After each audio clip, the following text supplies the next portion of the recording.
Hello, everybody. Welcome to the weekly bump. I hope you guys are doing well.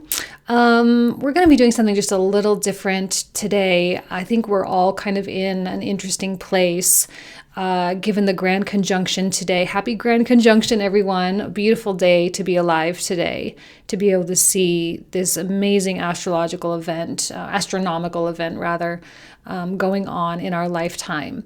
So instead of doing a 3 pick a card reading, I know we're kind of all busy. I know we all have things going on. I know I'm trying to finish up all my private readings before the holiday this week. And I just wanted to do a very short kind of collective or global kind of meditation.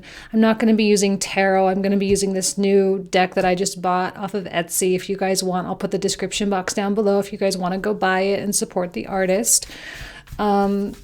Let's go ahead here and just see what comes through. I'm going to pull 4 cards for the week. 4 cards for the week.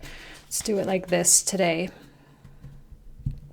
Collective meditation, collective message for all of us on this beautiful grand conjunction day. Good fortune. Well, there you go. It's a really great way to start the reading.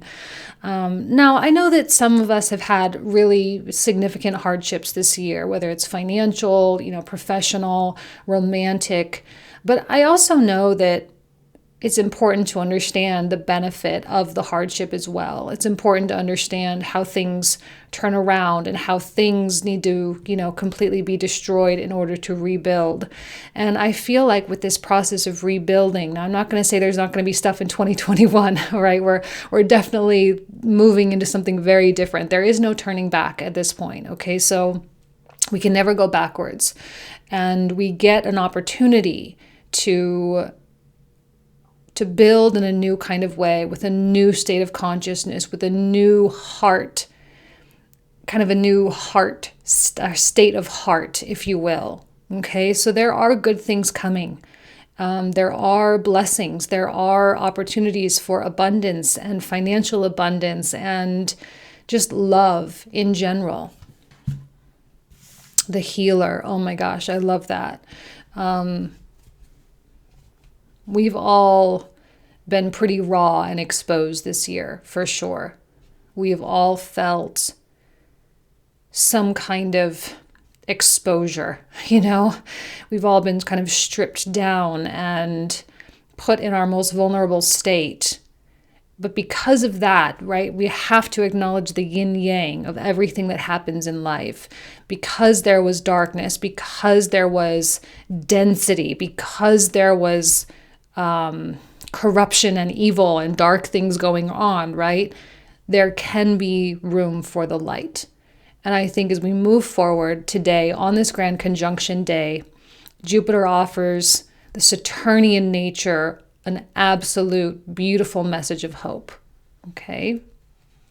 I'll do 4 cards. The voice. Beautiful. Now, I have a feeling that this turnover into the new Gregorian New Year. I kind of more, now that I'm an astrologer, right, I kind of more follow the astrological new year. But generally speaking, I think the world is in agreement that January 1st is the beginning of our new year. And I do think our voices are going to be that much more important. And it's not necessarily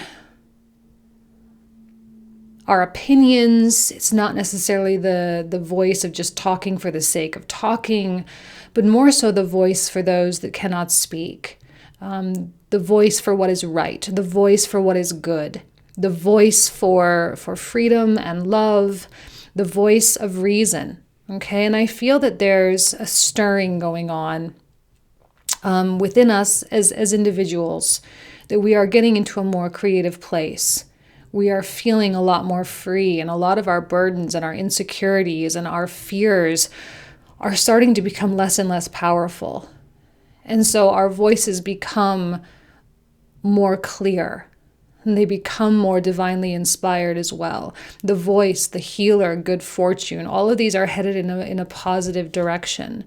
And then we have an inner vision. Beautiful. And yes, an inner vision of I think ultimately our souls, they're also similar, right? I mean, we can't say that my soul is different than your soul, right? It's just soul. It's all the same. And my awareness is the same as your awareness. And I feel like the inner vision of all souls is one of togetherness. It is one of unity, bringing us back to that kind of singularity point or that vector equilibrium point, consistently pulling us toward the truth, toward righteousness, toward goodness. And what's good for us as individuals is good for the collective. And 2020 was an opportunity to come into our truth. And I said that over and over and over. I cannot even tell you, probably couldn't even count how many times I said that. It was about our truth. It was about our honesty, about what makes us happy, what doesn't make us happy. It was about what gives us peace and what doesn't give us peace. And if we were not living in truth through 2020, it was probably a really, really, really tough year. But if you were living in your truth, you probably had that capacity to just sort of sit back and watch because you were already aligned with the inner vision. You already had, right? We have this little compass here. There's a little N that says north. You were already pointed toward your North Star. You never lost your bearings. You never swayed. You never detoured. And I feel like the collective is coming back toward a unified inner vision. That's why the voice is very important. Our creativity is important. Our clarity is very important.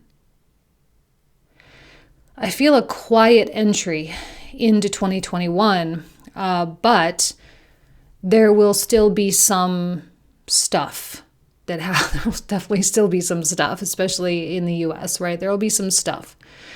And our alignment to that which is moral and that which is good becomes more and more relevant with every passing day. Everything that is rooted in love, everything that is rooted in non-judgmentalism, everything that is rooted in compassion will get stronger and stronger and stronger and stronger as the year goes on. Okay, because we are healing. Our individual selves are healing, and that is in turn a healing of the collective as well. Okay. Really beautiful reading, you guys. I'm just going to leave it at that. Like I said, super short and sweet, just a little message for the week. You guys know I love you. I wish you absolutely nothing but the best. Have an amazing holiday if you celebrate. And if not, then have a great week. And I'll probably see you next week for probably another little short message. And then we'll really get back into it after the new year when things have settled a little bit and there's not as much travel and stuff going on. So anyway, I will leave you guys there. Thank you so much. Have a great week. Bye-bye.